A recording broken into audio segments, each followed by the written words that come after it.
Thanks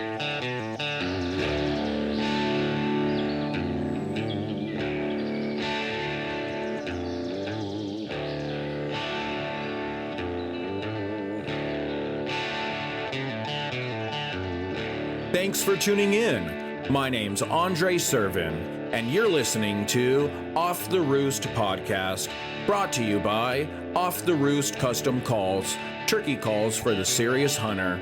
Join me and my co-host, Paul Murdahl, as we delve into the world of the wild turkey, covering everything from calling tips and tactics and hunting strategies to the latest equipment available, featuring interviews from special guests and custom call giveaways.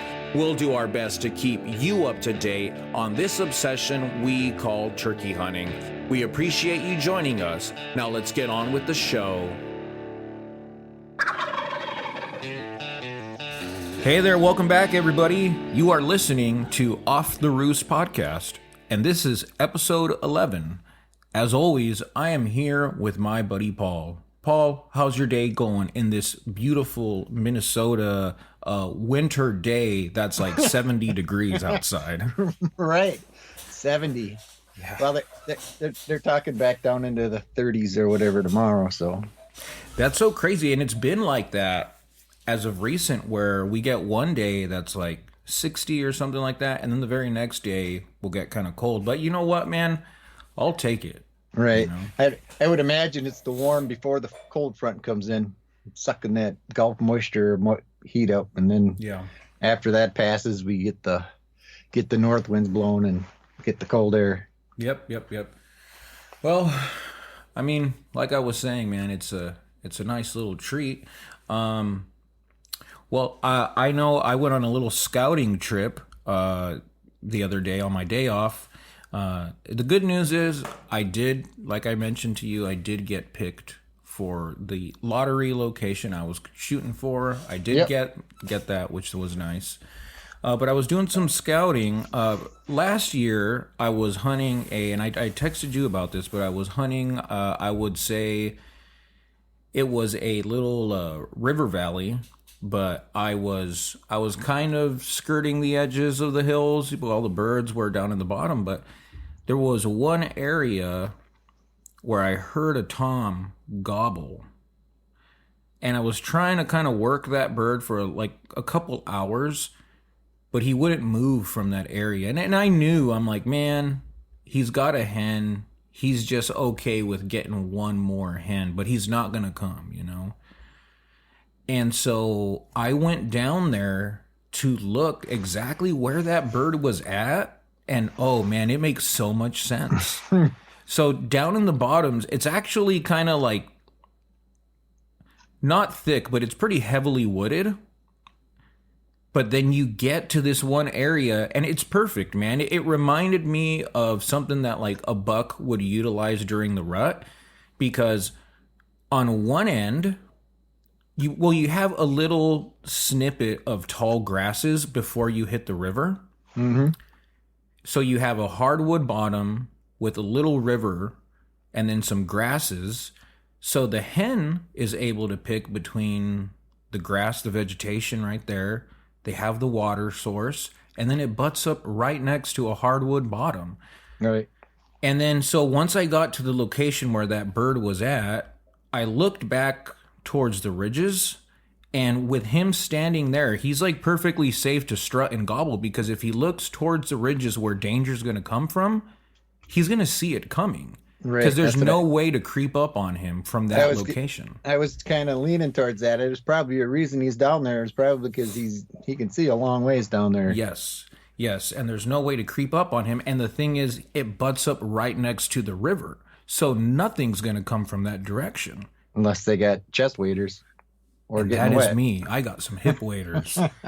And I try to find some more shallow areas, but I would say one of the areas that I found is probably about knee high, and there's some areas that look, which is interesting because I know you know what river I'm talking about. Yep. There were some little pockets that look about 5 feet deep or something like that. Oh, yeah, there's holes that get deeper than that in that river. Mm-hmm. But So I found the perfect tree. There's this really wide oak that, so as soon as you pop up from the river, you just creep up from the tall grasses and you could sit down right at this wide oak that gives you like a perfect 30-yard shot into that strut zone. Right. And I moved a bunch of branches and like that were in the way right there. So it's a perfect setup. And not only that, get this, that little location, it opens up. Like it's not thick right there. It's almost like it has half the amount of trees. It's like a perfect strut zone. It made perfect sense. The second I saw it, I knew. I was like, this is where he was at. He can see danger. He doesn't have to worry about danger on the side near the river. And it's nice, wide open, and then you have the diversity right there. So my question is for you, you think he's still going to be chilling there once trout opener goes in? If it ain't, it sounds like it's such a good area. If he ain't there, there might be somebody else there, another different gobbler there, And then I know last year, remember I told you I was chasing that Boss Tom, and then he pitched down entirely off the hillside, not even onto the field I was suspecting him to pitch down to, and he pitched down like something like 400 feet down to the bottom. I also went to that area, and it's also perfect, but they can only use that early season because it's a bunch of the tall river grass that gets flat from the snow. Yep. In my opinion, once things start to warm up and grow, it'd be a little bit too tall and hard for him to walk in. But early season, it'll be nice and flat. It's almost like a mowed lawn, right? Because that's what it was like when I went out there. I would think it would take, into May, towards the end of the season, before any of the grasses got long enough where it's going to bother him to walk around and strut around in it. But it was perfect because he could pitch down from there. It's maybe 50 yards around, flat with the river right there. He can see danger coming. And, once I actually saw it, I felt like a buffoon because I was set up top. And I was thinking, maybe if I never threw my hat in the ring, maybe he would have pitched down into the field on the ridgetop. Right. But you're thinking it was the whenever I hear calling up here, it's a lot of times it's from a person, so yeah. I'm gonna bug her out. And if it was probably you were down there, I'm pretty sure, were you down there beginning of the season or after the season had been going for a while? It was day 2. That's the only reason I got set up in that top right there, because I'm like, it's the second day. You know? But man, I knew he was the boss from my prior experience roosting him. I knew he was the boss because all the other birds shut up as soon as he appeared, Right. But I think he was an older bird that's played the game a little bit, so he knew to just, if it's a hen you've never heard of on this top, just ignore it, Well, is he ignoring it, or is he like, all right, I'm going to fly down here where I want her to come to? I mean, he's a boss. That makes sense, And then he calls to her and says, if you want, I'm down here. If you really want me. And you know what could have done it too, man? I had a Jake decoy out in that field. Maybe he saw the decoy. Maybe he looked at that decoy nice and good and saw that it didn't move at all, and he was just like, I'm out of here. I'm thinking it was just your crappy calling. It could have been that too, dude. All right. So yeah, that's my story. So what do you think, man? Get into the call giveaway now? Are you up for that? Yeah, go ahead and let it rip. And we actually kind of got a little bit of a treat for you guys, because instead of doing a first place and only first place, we are going to have a first place and a second place. Right. So yeah, go ahead and dive in. And I'm sure some people want to know if they won the call or not. And just to get the listeners a heads up, we're not having a guest on today. What we are going to do today is we're going to do a show for gearing up, and we're going to go through some of the gear that we use and why we use it and why we prefer it and stuff like that. But back to the giveaway, the call giveaway. Like I said, we've got the call giveaway going, and we've had 9 entries. And I'd actually like to take the time right now to thank these guys for being a guinea pig, I guess you'd say, and letting me get one of my calls in their hands and seeing, getting some feedback on them. So I just appreciate them taking the time out of their day to submit for it, Right. That's I appreciate it. I'm really happy about it, And we got, should I go through the names and the numbers? You can. Yeah, go ahead and do that. Yeah. All right. So the first entry we have is a Mr. Chuck Hall. And number 2 would be a Jim Bates. Mr. Gobblenut. Mr. Gobblenut. Number 3 would be a Timothy Hoover. Number 4 would be Brent Carpenter. And then 5 and 6, we had kind of a little mix-up. We've got same last name. Right, looks like possibly 2 brothers. We got a Dalton Albertson is number 5, and a Dylan Albertson is number 6. Yes. And then number 7 would be Ellie Zimmerman. Number 8 would be Ross Anderson. And number 9 would be Rodney Pritchard. Nice. And then we're going to do the Google number generator. Okay. And the winner gets he gets his choice of the 2 calls. And actually I whipped up another here. I finished up the other day another Walnut Catalpa call here that sounds decent. It's got a different Yelp than the one I'm offering.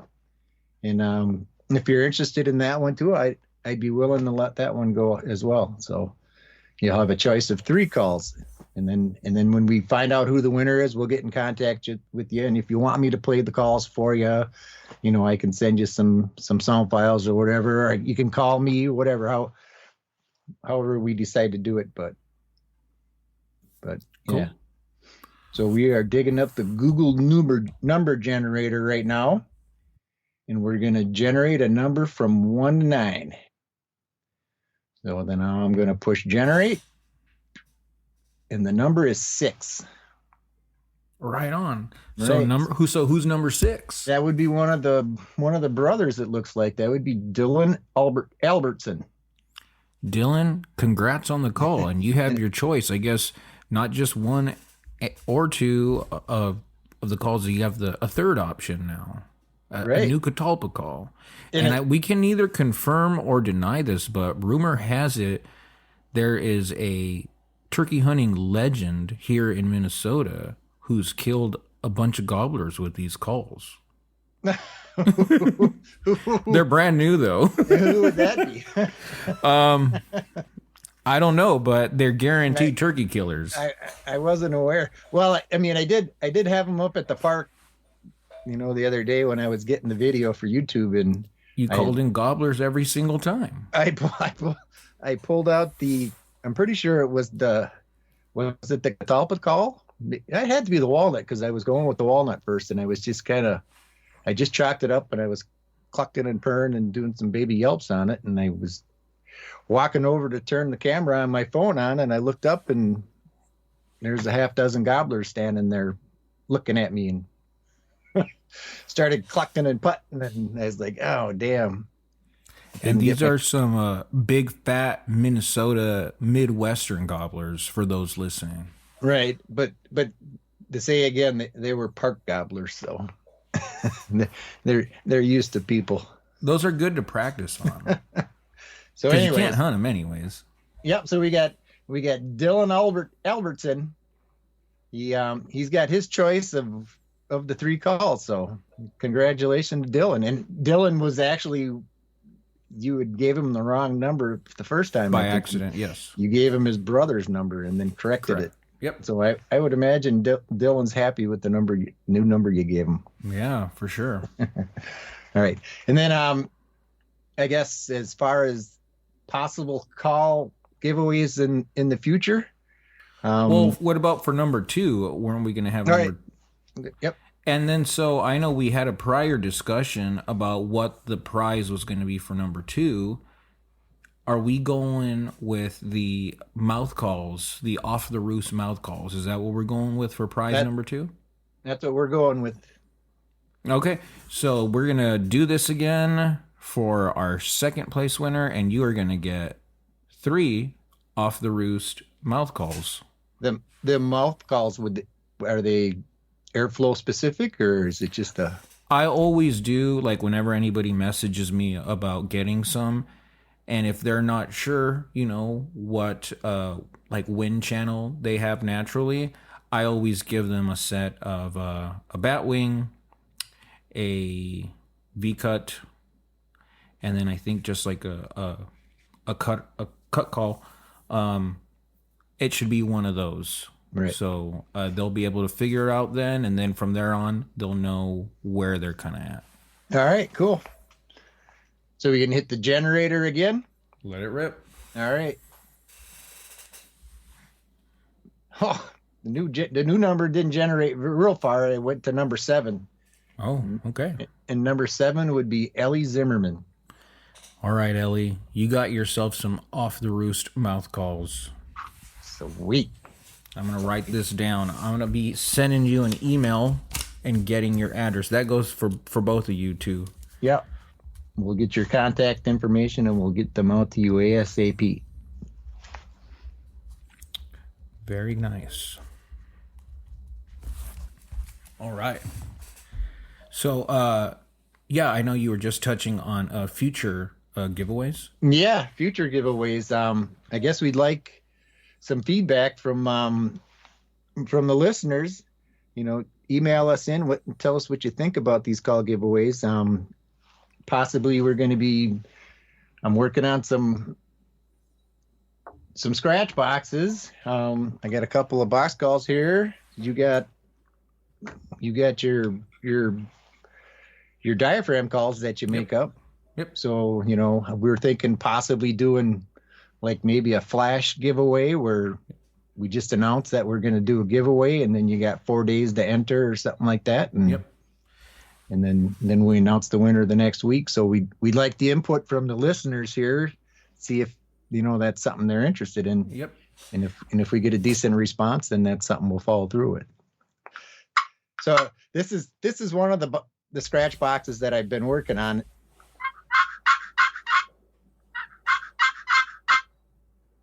And it's close. It's the first one I ever made, so I've got that one, and then I've been working on and then I want to give a shout out to Marvin, a guy named Marvin Breedlove. He's on the old Gobbler forum, and Marvin sells some really super nice scratch boxes where he does custom engraving and paints them up, and Marvin's been doing it for a while. Marvin gave me some tips here on making his style of scratch box.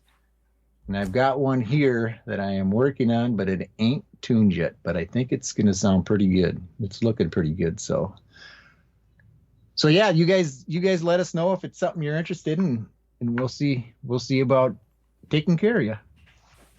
So now we're going to go ahead and we're going to chat about gearing up for this spring turkey season.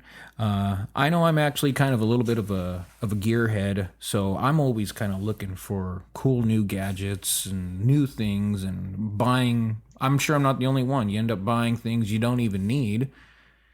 I know, luckily for me, I always get some sort of like Cabela's or Scheels gift card for Christmas or something like that, which comes in handy with turkey season coming up. Right. And you're stuck inside for winter. You're just, you can't really do anything yet. Normally we got 2 feet of snow outside, so you can't go scouting.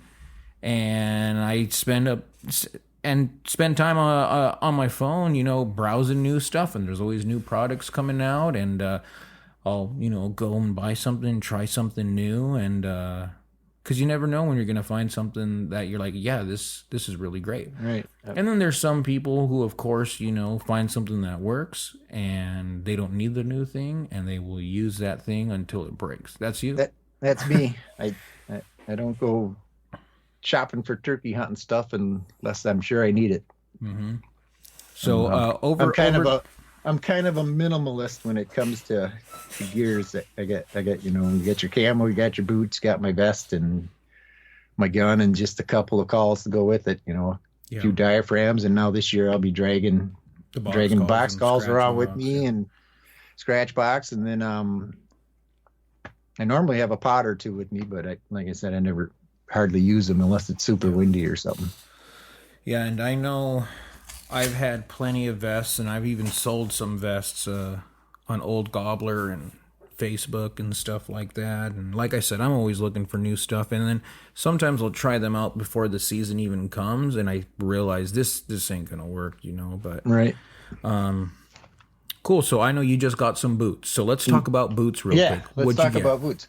I well, so a lot of people, I hunt a lot of areas where it gets fairly wet, and a lot of people go to the rubber boots. And I have for the longest time, I've been trying to wear the rubber boots, but I got a problem with the arch of my right foot. Whereas if I'm just standing around or sitting around and not moving anything, the rubber boot is too tight on the arch of my foot, and it really starts hurting after 15, 20 minutes, half hour. So to get the same waterproofness, I went to the snake boots, and it was the same thought, be the high just below the knee. Really wasn't worried about getting them for snakes, but I'm getting back into going down south, so when it warms up, it's nice to have the snake boots with. So last year or 2 years ago, so it wouldn't be last year, 2 years ago, I just jumped into the snake boots. I wanted to get the waterproofing, so I went with a cheaper pair just to get the feel of them, to see if I liked them. And the pair I got, as far as comfortable, I really, really liked them. They had, instead of a regular lace up system, or you see a lot of the snake boots they have now have a zipper on the side along with the laces. Well, these had what would be called the boa lacing system. So that would be it's just got a small rubber coated like wire that, instead of laces, that's laced in where the boots would be laced. And then it's got a little dial on the top of the boot where you just turn the dial to tighten them up. It would just, by turning that dial, it would tighten the whole boot all the way down to the last lace. So you just give it a couple clicks and tighten it up. And then, a lot of times I'd have a problem with my regular leather boots, and, you go 150, 200 yards and your boots stretch out and everything's loose again. So with these, all I had to do was give them a couple more turns and we were good to go. It's a couple seconds.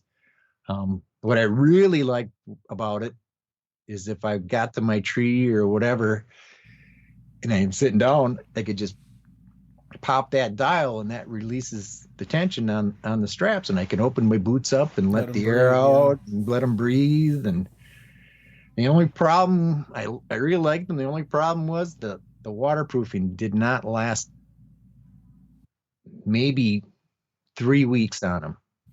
Yeah. So last year, I'm going to use the same boots, but I went with waterproof socks in them last year. Okay. In the waterproof socks, they worked great, but I found I was getting thorns down in my boot. And at some point during the day, you'd feel a little poke in your foot, and it would be like, darn it, there's a hole in my waterproof sock.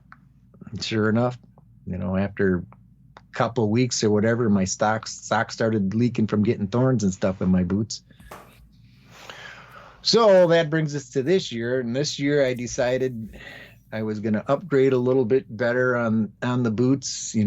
I went with the Gore-Tex, and I don't know why I didn't to begin with. You can't beat that stuff, I know it's a little more expensive. Yeah. But it's the baseline. If you want waterproof, good quality waterproof, you're going to have to pay for it, and you're going to have to, instead of spending, the 150, 200, 250 for a pair of boots, you're going to have to get over the $300 into the $500-$600 realm if you want the good, long lasting.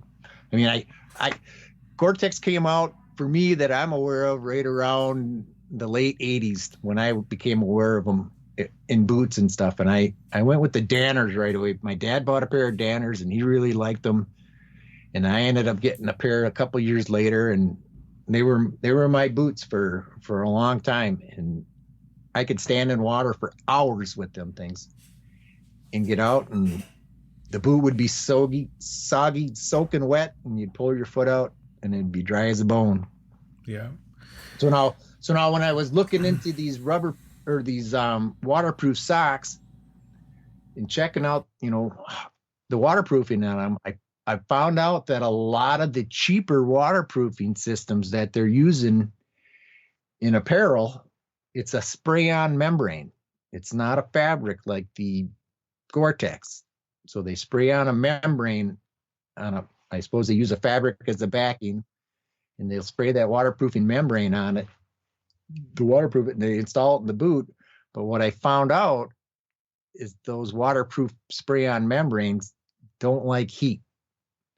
So heat will, I suppose, it'll melt them down, it'll break them down or whatever. So I'm thinking for the longest time here, when I was buying these subgrade boots, I'd be ruining them by leaving them on my boot dryer too long. Because they actually had a pair of waders 2 years ago. They were almost brand new waders, and I got done duck hunting, and for the night I put them on the boot dryer. Wake up the next morning, they're nice and warm, ready to go. I put them on. That day they started leaking, so I'm almost guaranteed it was because of the heat. Yeah. From the boot dryer that broke down that spray-on membrane. Mm-hmm. So yeah, so this year I went with the Danner snake boots with the Gore-Tex, and they're really comfortable. I couldn't find the boa. The boa wasn't available on anything as far as a snake boot that I could see. Yeah. So I got the side zip with the lace up. So I got my foot size. So to put them on every time, I got to zip them up, and then I got to lace them up to get them nice and tight. And to take them off, I got to zip them down and lace them down. So I got to lace them and zip them every time. Where the boa was just nice, it was just a quick couple twists. So yeah, but you could tell the build quality is a lot better just looking at the Danners compared to the other pair I had. Yes.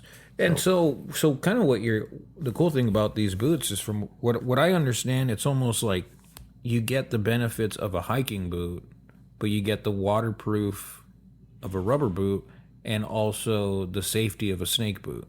Right. And I would compare, these things are so light with what they make them today. The sole isn't real heavy duty. So it's like running around in like a pair of high top sneakers as far as weight wise. Yeah. They're pretty light on the feet. That sounds great. Right. And then yeah. Cool.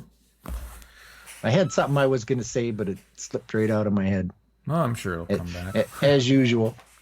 So I use the Lacrosse Grange rubber boots, and then I also would use the Lacrosse Alpha Burley Pro boots. You picked up yourself a pair of Crispies last year too? Those are my main ones. I'm building up to that. I bought some Danners too, but I would mainly use my Alpha Burley Pros for deer hunting, but they do have some good tread on them. So every now and then in hill country, I'd bust those things out. Yeah, I remembered what I was going to say about the Danners. Right. What do we got?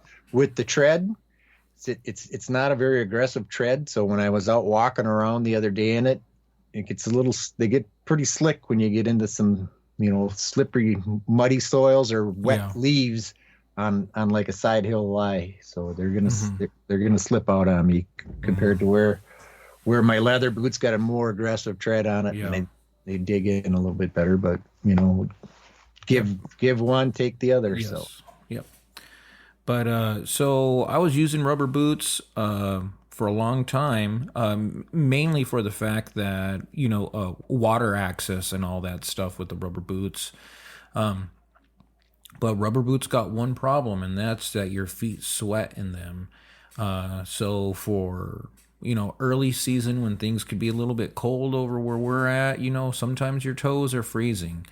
And then for these hunting trips that we'll go on, for a few days. I think you got some boot warmers, right? Yeah, But I got some boot dryers, but oh, boot dryers. There you go. right, they take a little bit of electricity. I brought them with last year, but I didn't use them just because Yeah. when I'm out for a week or two or whatever, my battery storage is at a minimum, and I try to conserve it as much as I can. Yep.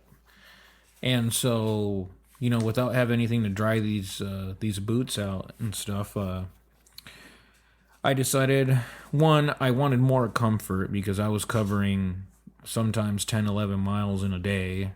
So even 5 miles, if you're doing 5 miles every day, in rubber boots, so your feet are going to be hurting. Well, how about just rubber boots in hilly or Hilly mountainous terrain, yep. or mountainous terrain? Yep. And so I wanted to try, well, I was going on a hunt in Oregon, and so that's when I bought the Danners. And I did take the Danners out there.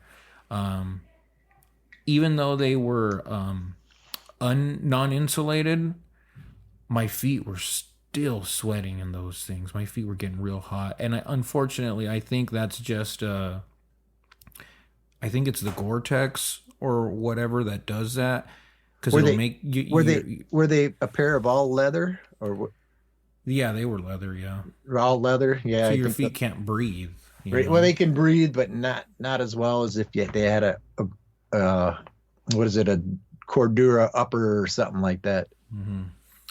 And then so after having those, and then I think I took those same exact ones to South Dakota one year or something like that, and then I wasn't really digging them. And then, like you were saying, Paul, you hear such nice things about crispy boots. So Shields had some crispy boots, and I went over there and I took a look at them. And yeah, you end up spending $400 or something like that on some hiking boots with the Gore-Tex. But now they're my go-to, man. Right. And if you take care of them, they're gonna last you forever. Whereas with these cheaper brands, you're replacing them every 2 years or whatever. Yep. And so I'll actually, depending on where I'm at, I'll still take my rubber boots with me to go scouting, just like I was saying, in case for, here snow or water or something like that. But if I've already have somewhat familiarized myself with the area, or it's an area where I know water's not going to be too much of an issue, I'll grab my Crispies, man, and I'll just put those things on and go for it. But they're real comfortable. The tread is great, and I have for deer hunting, I have actually sprayed my feet with deodorizer, because that's, in theory, I think, supposed to help you not sweat, your feet not sweat as much, and that's to prevent your feet from getting so cold. Antiperspirant, you mean? Yeah. There you go. Right. Antiperspirant. Yep. And then also I use merino wool socks. I also bought some. They were called. I don't remember what they were called, but I think they were like alpaca socks. But the merino wool ones are my go-tos, and I think I have some from Crispy, and then some other brand. The alpaca socks, that would be like an alpaca wool then, or yes, instead of a sheep's wool. Mm-hmm. But the lightweight merino wool is the ones that I gravitate to for turkey hunting. Are you using like a polypropylene wicking sock underneath that or anything? No, just slipping the merino wool on. Right. Yep. And it helps with your feet not getting so wet. And then, not trying to be nasty here, but when we're on those, hunting trips and we don't have a washing machine, those things kind of dry out. So you're not putting on these like crusty socks, So, right. Yeah, right. You can technically kind of wear the same sock for 2-3 days. I bring some extra pairs with me, but you technically could, Yeah. Well, If they were new boots for me, I technically could, but I would think with all the boots that I've been wearing here for the last couple of years, well, the Danners will be good, but whenever I take my feet out of them, it's like, where are the odor eaters, man? Where's Yep. the odor eaters? And Paul, what kind of camo you use? I I use the camo that's cleanest at the time. If it doesn't smell real funky, then I'll put it on. You're not particular. I'm not particular. I'll early season I'll try to stick with the darker, less green, and then towards the end of the season I'll green it up a little bit, but I don't pay attention to it. I mean, if I'm wearing bottomland all over, if I'm laying on the ground, I'm just going to look like a log. Yeah. Instead of a tree or a bush that's got leaves. Yeah. So but I know you're probably into the camo. I am. So, and you know what? I've actually switched it up a little bit, and a lot of this has to do with where we live. I started buying Sitka. I used to not want to buy it, and I used to tease a friend of mine, as I'm sure we all have done this at some point in time. Your buddy spends $500 on a really nice camo jacket, and you're making fun of him, telling him your, $45 mossy oak jacket will get the job done just fine or whatever. But the Sitka stuff, man, it's got they put a lot of research into making their products. So I did spend the money on some Sitka products. But it's all deer hunting Sitka products, which I'm not wearing that for turkey hunting because there's a lot of like white and like blue and stuff in that. Sure. But what I will mainly do is I'll have like mossy oak bottomland pants on, and with some merino wool base layers depending on the temperature. And then I will have my Sitka Stratus jacket on. I'll have a base layer and then the Sitka Stratus jacket, and then I bought the 3D leafy top from Cabela's. It was like $50, I think, and I'll put that on to mainly mask the colors from the deer jacket, so that way I'm nice and warm, and I'm blending into the woods with the leafy top, and then later on, as the season goes on, I will switch that to a more green leafy top. Sure. And then just, maybe like like a bottomland base layer or something like that, because I'm not needing to wear the jacket for warmth anymore as the season begins to get warm. But leafy tops, mossy oak bottom pants, yeah. When the leafy tops first come out, I didn't buy a pair. I was thinking about it, but I worked with a guy and his two sons. I actually went elk hunting with them a couple times. And they had bought some for one of the elk hunting trips that I wasn't on. And I had mentioned that I was going to get it. And the one guy said, I like the idea, but he told me a story about him and his son were in the woods elk hunting. And his son was like through a little valley and on the other ridge, not real far away, 100 yards away maybe. And he said, whenever the wind blew, he'd look over there and you could see the kid's leafy suit rustling in the wind. And he said, I could pick him out plain as day just from the rustling of the suit compared to all the other leaves. And I guess the stuff around him wasn't moving. So I guess I've shied away from it because of that. But, that was 20 years ago or better. Yeah. So there may be a lot of more advancements since then. I haven't looked at them. It may not be so light where it's waving around with the lightest breeze and stuff like that. So I couldn't get into that. I think they're a little bit more minimal now in the 3D part of it. It's not like you're not putting a ghillie suit top on, Right, because that's what they look like back in the day, was a bunch of flaps sticking out all over the place. Mm-hmm. They weren't just laying flat. Yeah. I really like it. Whenever I got them on, I feel more confident that I'm blending into my environment a little bit more. So I'm a big fan of the leafy tops. But right. And then Paul, I know you got yourself a new vest. What? not, was it last season you got yourself a new vest? No, this would have been, I think this would probably be my third season on it, third or fourth season on it. Okay. Probably third season on it, I think. I think I got it 2 years ago. Okay. So, and what'd you have before that? I had an old Tom, but it was as his name said, it was old. I think I bought it back in like the late 90s or whatever. Mm-hmm. And I didn't like it. It had magnets on the pockets. And magnets would open and my stuff would fall out all the time. Yeah. So I had an old Tom, and before that I used an NWTF.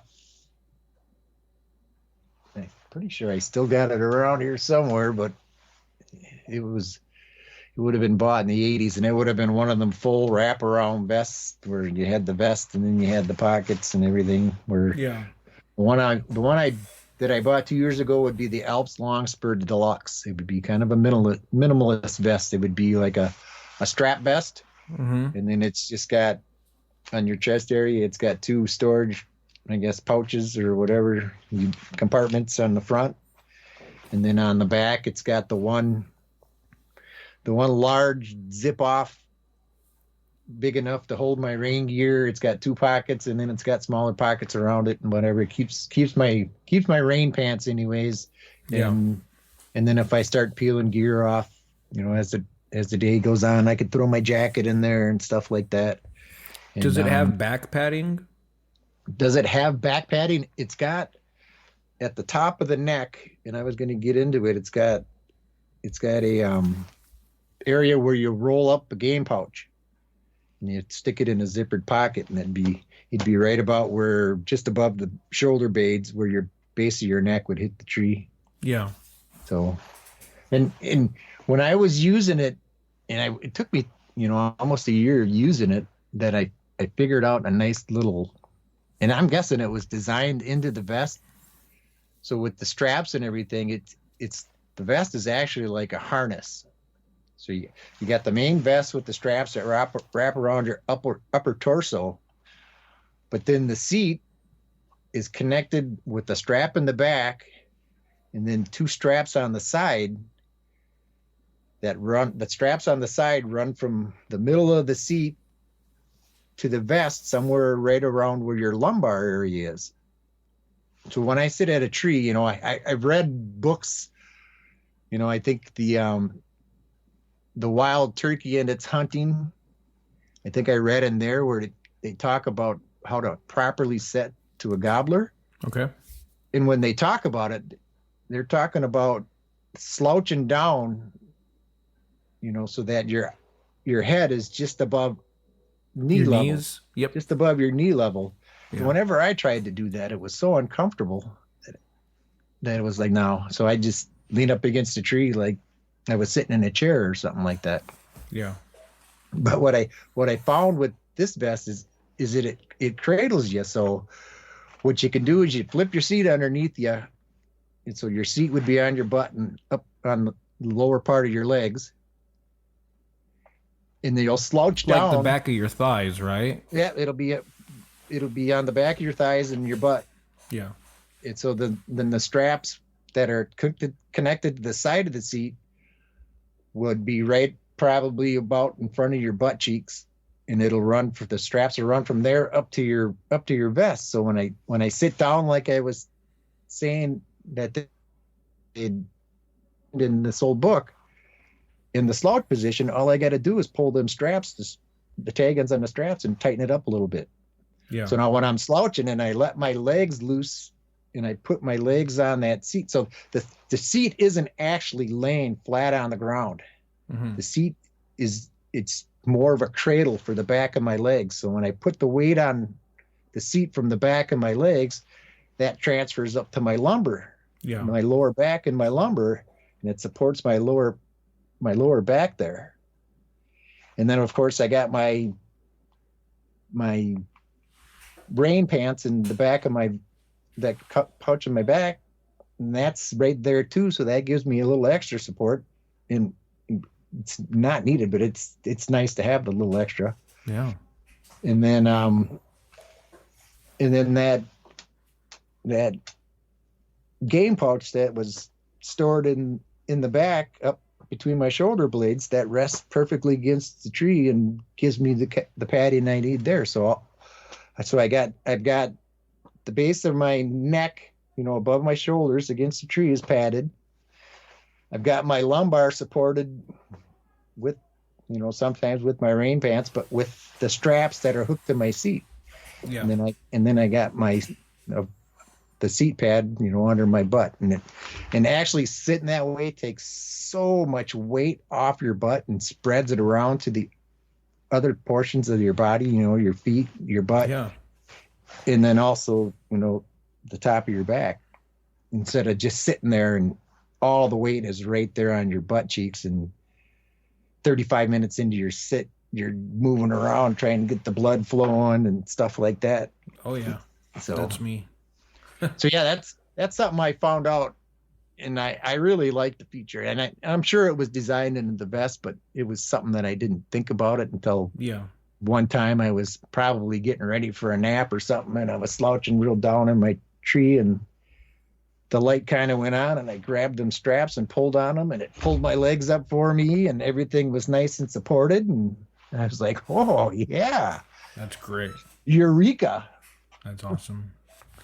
So what I'm currently using right now is the my go-to here is the Cabela's Tactical Tatter 2, I believe is what it's called, and it's their turkey hunting vest. It's the original. They have revamped it. They do have a new one. The material is it makes a lot of noise. I don't know what kind of material it would be, but the original one is kind of like a cloth.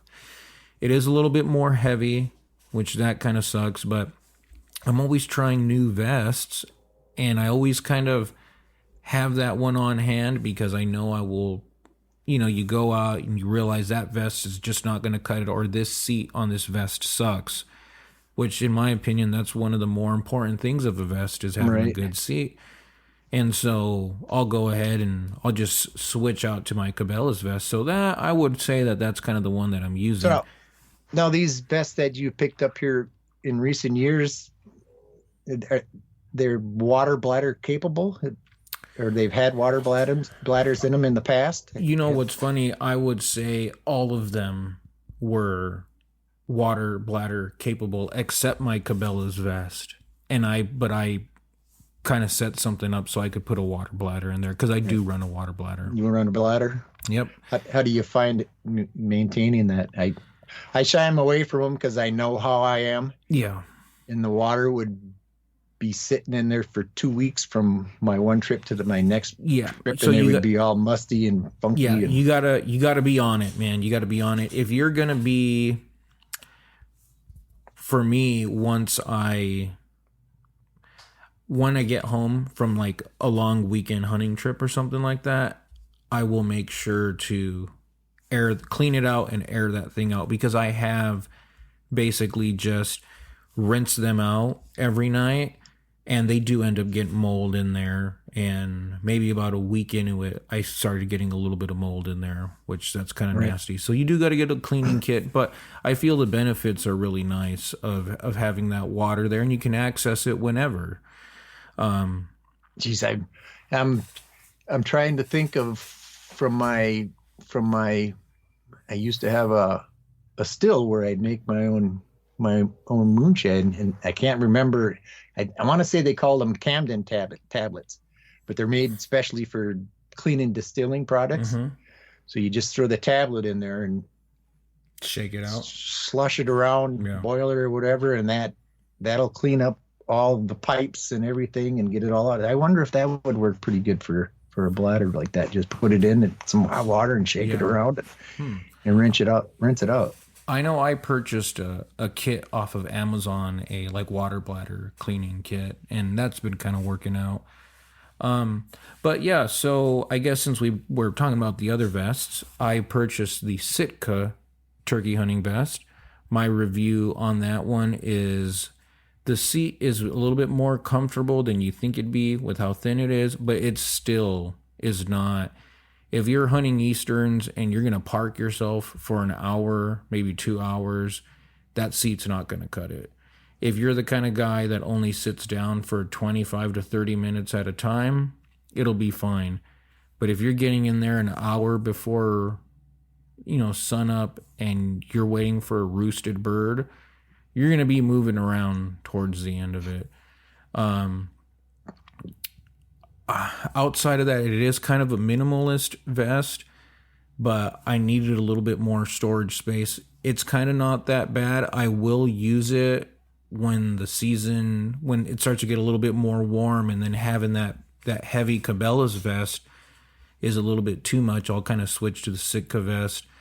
But at the same time, like I said, stuff ends up happening, and I end up just grabbing my Cabela's vest because my Cabela's vest seat is very nice. And I took it to an upholstery shop, and I had them throw in more foam inside of that seat.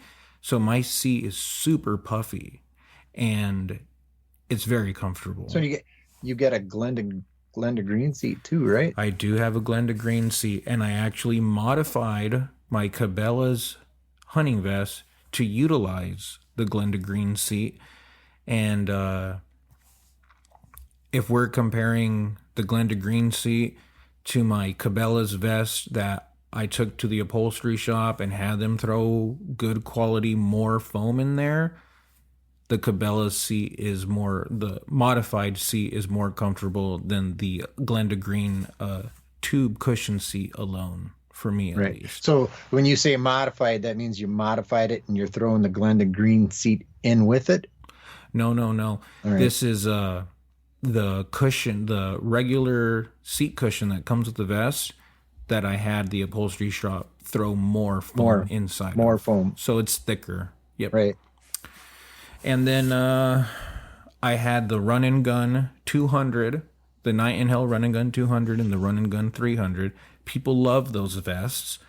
I think the 300 is better than the 200, mainly because you don't have to worry about your pot calls falling out of there because they have a little thing to hold them. While the vest is nice, the not having the game bag for us to throw our jackets and stuff in there, and then the seat cushion not being, in my opinion, all that great, I feel the at least the seat when it comes to a turkey vest is very important. So I actually ended up selling the Run and Gun 300. I still have the 200, and I only have that if I'm going to bring somebody and they don't have a vest or whatever. Right. Like if I'm going to bring my brother or something like that. So you're saying the Run and Gun was probably rightfully named because you can't sit down for very long with it. You're going to be on the move. Yeah, I mean, it depends. I don't really think it was that comfortable. I think at max you're going to get out of those seats is maybe 45 minutes. I mean, the seat I got on my vest right now, it's probably the most comfortable seat that I've had on a vest. Mm-hmm. But if I'm just going to sit on it and lean against a tree like I normally would, it doesn't hold up for as long as I want to sit there. Yeah. I mean, rarely I would think that I've been able to sit down. The one thing that I do that does help me when I sit, and I seen you did it on the video the other day, was you take that log and you put it under that stick and put it under your legs on an incline or something like that. Yeah, that helps a ton, dude. Oh, that's such a big tip. When somebody told me that, I was like, oh yeah. And the first time I tried it, it was like, you mean I've been sitting on these hills for 20 some odd years trying to keep from sliding down when all I had to do was just take 10 steps over and grab a decent stick and stick it in front of the tree under my legs and everything is going to be kosher. The right stick with like a decent cushion, you can sit there for hours. Right. On an incline. Yeah. Yeah. It's pretty comfortable. And then, I know you have the Alps, the long spur. Yeah. I bought the Grand Slam, and that's the one with the kickstand. Right. With the Grand Slam, that's not just the strap vest though, is it? That's got more of a. It's like a full vest. Vest covers mostly your upper torso. My whole thing with that vest is it was so heavy and then I felt it was a little bit constricting, and you'd have to kind of unbuckle the vest if you wanted full mobility when sitting down next on a tree. So before the season even started, I ended up selling it. I took it into the woods to pattern my shotgun and to kind of test it out, and that's when I learned that there was limited mobility with that vest. Yep. So I sold that one. I even bought the Tide Wee vest, and that one I think is based off of the Grand Slam. The Tide Wee vest was very affordable, and surprisingly, the quality, the material seemed like nice and thick. My only thing with that vest was it was still a little bit too heavy. But honorable mention, I will say, for the price, that Tide Wee vest was like pretty nice. Right. And then I think when you start getting into the full vests, then you're starting to talk a little extra weight, because that I remember that NWTF vest that I used to use. It was heavy and it was hot. Yep. And then I wanted to get away from it, especially when it was 80 degrees out or whatever. Mm-hmm. You'd be in your t-shirt and you'd still be keeping a lot of heat in. Oh yeah. And so I guess another honorable mention here is, and this guy I heard is on the Old Gobbler forum as well, the Grounded brand turkey vest. That was a vest I was interested in, but they don't just sell that one in stores. You have to order it online. So I haven't personally checked it out, and I heard they've kind of revamped it after putting it out, people using it for a year. They've made some recommendations, and it sounds like they listened. And so they have revamped that. I am a little bit interested about that vest. If anybody out there has that vest and likes it, go ahead and send us an email. Let us know. Which vest is that again? The Grounded brand turkey vest. Right. I think it's called the Impact. And then I did check out the Old Tom Gunslinger, and I think it's the Time and Motion or the Easy Rider or something like that at Cabela's. My only thing about those vests, what I like about them is they are nice and light, but I don't think they have any back padding. You had one, so you would know. I don't think they have any back padding. And when you're posted up on a tree for even an hour, depending on the bark of the tree, if there's no padding on there, that might be kind of painful, you know? The old Tom that I had was pretty much strap vest too, so I don't think there was any padding on it. Mm-hmm. And so yeah, that's where I'm at with the vests currently. I'm like I said, my main go-to's been the original Cabela's vest. Right. Then let's see. Well, I know you made a switch to a new gun this year. I think actually we have the almost an identical setup, because you were using a 12 gauge for a long time. I was using the 12 gauge with just the bead sight. Mm-hmm. I had some issues where I knocked my gun over and ended up bending the choke in the 12 gauge. Yeah. I ended up missing a couple of gobblers till I figured it out. And then, after that, I just started looking, because you hear so many stories about, how much lighter the 20 gauge is compared to the 12, and I was like, well, I'm going to give it a shot, Yeah. Throw some TSS and I threw a Venom Viper red dot on it. Is that what it is? A Venom? I think it's just the Vortex Venom. Vortex Venom. Yeah, that's what it's. Viper Venom. Vortex Venom on it. And I like it. I was a little unsure about the Vortex Venom. Yeah. But now that I've used it in the field or whatever, there's no problem acquiring turkeys when they're coming through the woods. It's I've got it on the what's the name? The something creek. They make sight rests and whatever. Okay. What's the name of that place? Something Creek. Oh man. And it's hell getting old, you know that? Well, and you're talking about the mount. The mount. Yeah. And I can't remember what I keep wanting to say Cooley Creek, but that's Oh, me. Indian Creek? Indian Creek, yeah. Yeah. Indian Creek mount on it. So it's just it mounts to the rib, so it's not above the magazine. So it's another maybe 8-10 inches further up on the rib. And I got that Indian Creek mount underneath it, and it's really solid. I actually fell over on it backwards on it last year, and when I got back to the truck, I shot the gun, and the gun was right on, nothing moved. So, Yeah. and I fell over on it pretty good. So, so yeah, I've got the Indian Creek on it, and like I said, acquiring targets it's no problem with the gun. I thought it would be a little more difficult, seeing I was used to shooting open sights for 30 some years, and then the TSS, I got the Apex 9. I think it's a GT3 or something like that. The Apex 9.5 or whatever TSS going through it. Yeah. And every bird I've shot at so far with it has folded over dead. Oh yeah. No problem. Yeah, I used to use the Longbeard XR, which is weird because from what I've seen, it seems like you can almost only buy them in the 12 inch. I mean the 12 gauge option. You're not seeing any for 20 gauge. So that actually, I started off with that, and then I switched to the Apex.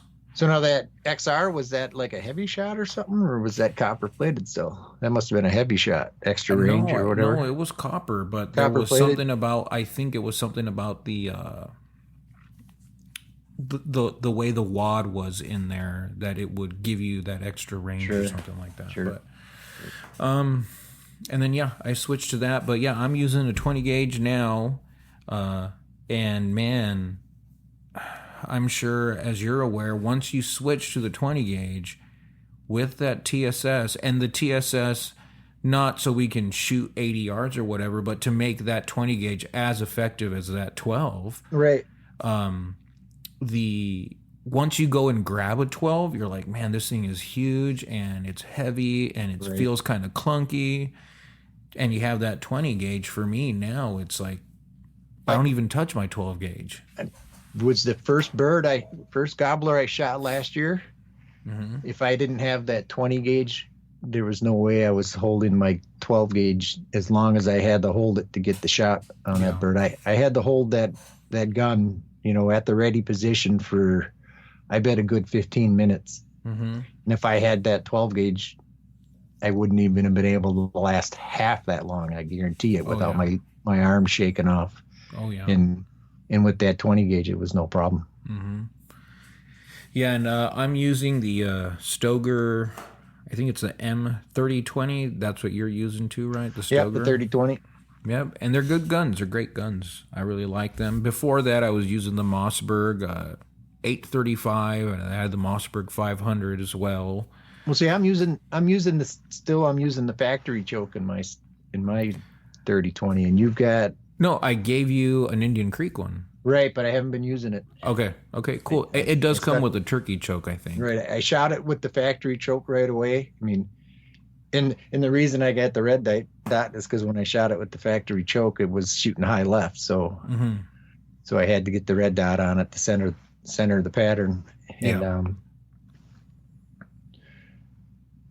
so I shot the standard choke, and the pattern was so good. I was like, well, why mess with it? It was nice and tight.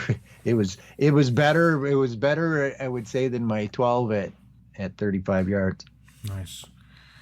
Yeah, it's hard to beat that Apex ammo, and there is some other guys out there. Some people make their own, and then there's another one out there called Foxtrot ammo that I hear is actually really good. I think Boss throws some out too. I think Boss has got some TSS. A lot of companies have been making, like Federal made a TSS one, and the Federal one isn't bad. Like if you're on a trip somewhere and you run out of ammo, and if the Cabela's or Bass Pro has that Federal TSS, I mean, it's not a bad replacement, if needed. Hopefully I'd shoot your gun with that stuff before season if you're going to use that as an option, just to make sure it's still pattern's good, you know. Right. See, you've been carrying the 20 for a couple of years now, haven't you? Yeah, I think I got the 20 like a year before you switched over to it. Right. Right. And And that probably had a lot to do with me making my mind up to go with the it's 20. great. Oh yeah, it's good. What I actually got my barrel shortened as well, so I, it's only 20 inches now. I don't see myself ever going back. To a 12? No. No. Maybe you're using them for duck, right? Yeah, it'll be my every other thing gun. Yeah. Even for deer hunting, for me, my deer slug gun is a 20 Right, gauge. I would Yeah. if I was to, shoot it for deer, it would be the 20 compared to a 12 for slugs. Oh yeah, for sure. That feels like every now and then, man, shooting those 12 gauge slugs, it feels like you got punched in the nose, man. You know? That's what I had to start deer hunting with, was the 12 gauge slug. Oh yeah. And I think it was my second year. Mm-hmm. I had a buck come in a little over 100 yards away with the old smooth bore 12 gauge slug, and Oh yeah. it was like, all right, we'll hold her about yay high above its back, and wow, dropped it. No, nice. You But got it. I was a good foot above its back, when I squeezed it off. Yeah, I always at least whenever I've gone to like pattern a smoothbore 12 gauge with slugs for like deer, I always say, I'm like, man, the accuracy for me feels like if you're chucking a baseball. Right. Like if you're trying to hit the target with a baseball, Right. that's like how it is. Maybe Right. you're 4 inches off this way, then the next one's 4 inches high, and then the Right. next one's maybe 2 inches but down to the right. And the farther you get away from the target, the more exaggerated it is. Yeah, yeah. So, at 50 yards, you're off 6 inches. At 100, 125 yards, you're off a foot and a half. Yeah. Ooh. But so then the other thing I got is I always bring a jump starter with me, and it does have little USB plugins, and I'll charge my phone on that thing. But you don't want to be in any sort of a place where it's going to be hard for to get service for somebody to come and like Right. AAA to give you a jump or something. So I bring the jump starter. Well, this year I got the new battery, new actual truck battery. Like, I charge so much stuff on my batteries from my vehicles when I'm driving around and stuff during hunting season and whatnot, and overnight and whatnot. Yeah. It's tough on my batteries. Of course, I wasn't buying real expensive batteries the last 2 times, and the cheap Everstart, they last for like 2 years tops on me. So I got the new battery, and then I got the Jackery, and I got the trickle charger, but then I'll bring a air compressor to A little air compressor. and to inflate my tires if I ever pick up a flat, or if I got to patch a plug or something like that. I'm glad you mentioned that. I ended up purchasing, and I bought this originally for my boat for the summertime. Every now and then, we'll just take little like tubes. We'll go anchor the boat in a little cove or something like that, and we will just, have a good time sitting on those things. So I bought a little electronic pump. And it just, we didn't end up using it because it plugs into my wife ordered it, so she got the wrong one, but I ended up putting it in my truck because it plugs into the, I want to say the cigarette lighter, but it's not that anymore, Right. But It's just the charging station that's made for the cigarette lighter plug-in. yeah, exactly, and so it plugs into there, and then now you have a little pump that you could put on your tires and stuff. So it's not a manual one. You don't have to deal with the air compressor. It plugs into there. You go out to your tire. You set what you want, what PSI you want to put it on, and you press go. Yep. I've actually been using it this winter, Yep. I picked up a cheap one for Walmart. That's what I'm using. Nice. Does good. I mean, they do a good job.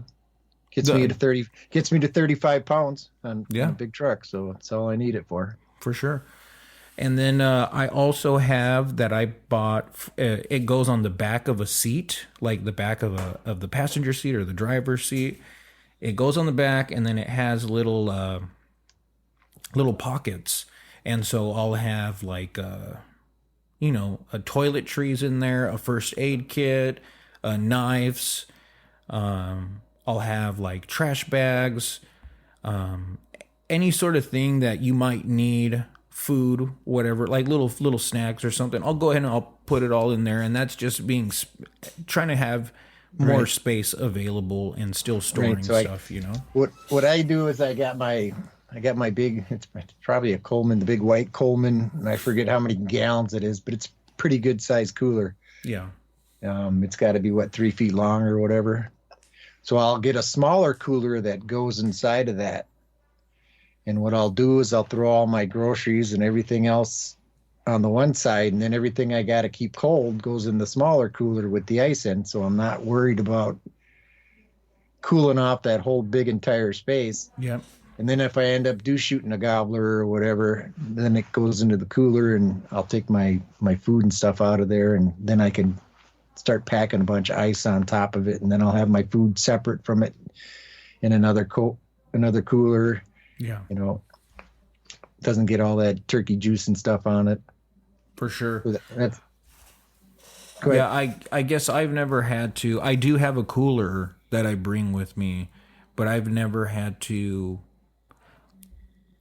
Normally for me, one bird, and so a lot of the places that I do hunt, like Wyoming is one bird, South Dakota is one bird, Iowa is one bird. Whenever I do get one, I'm going home after that, so I don't have to worry about keeping them. But I know when you go to like when you do Georgia, it was a 3 bird limit. You're going to be there for a couple weeks. You're gonna need a place to kind of stash that meat. Right. And I actually got lucky. The guy that I knew down there, and I reacquainted with him after 20 some odd years. He actually let me use. Actually, I went out and bought a small freezer, and he let me plug it in outside his house under his deck. And then because the first one, I kept it for a week in the cooler, and then after that first week, I was like, hey, I better get this thing frozen.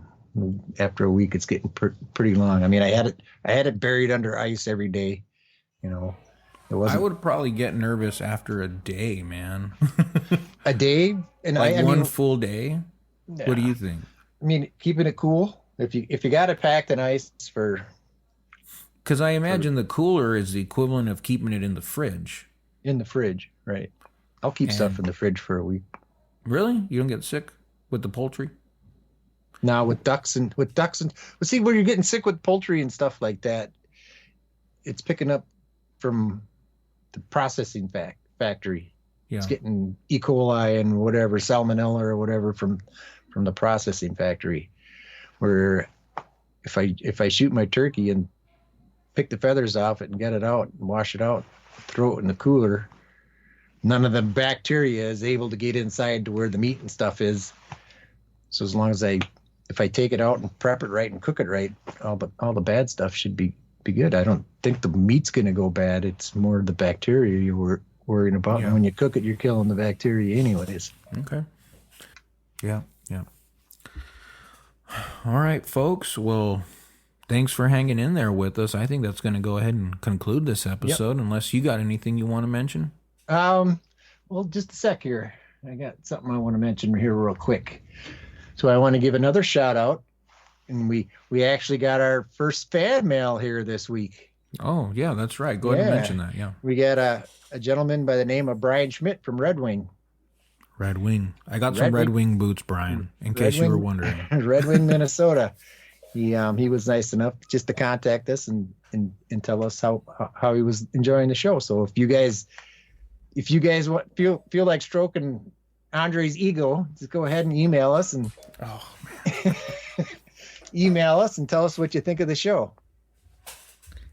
If anyone's wondering, it was Paul's idea. So Andre's like a big gobbler when you call to him. Andre, big gobbler when you call to him. He likes when he gobbles and you call back to him. He likes that. Andre's the same way. He likes it when you stroke his ego. You know what, too, though? I'm like a private land next to public field gobbler. I'll gobble to every call, and I'll lose my mind, but I'm not coming in. Right. And then there's gonna be one day you're gonna show up, and I'm gonna be on the public, but you're not gonna be ready, and then I'll never be back on that public again until after the season. Yep. All right, everyone. You guys have a good one. Yep. Thank you for listening to the Off the Roost podcast. If you enjoyed this episode, please like, subscribe, or whatever it is we're supposed to do. We greatly appreciate it. You can also follow us on Instagram at Off the Roost Calls and TikTok at Off the Roost Pod.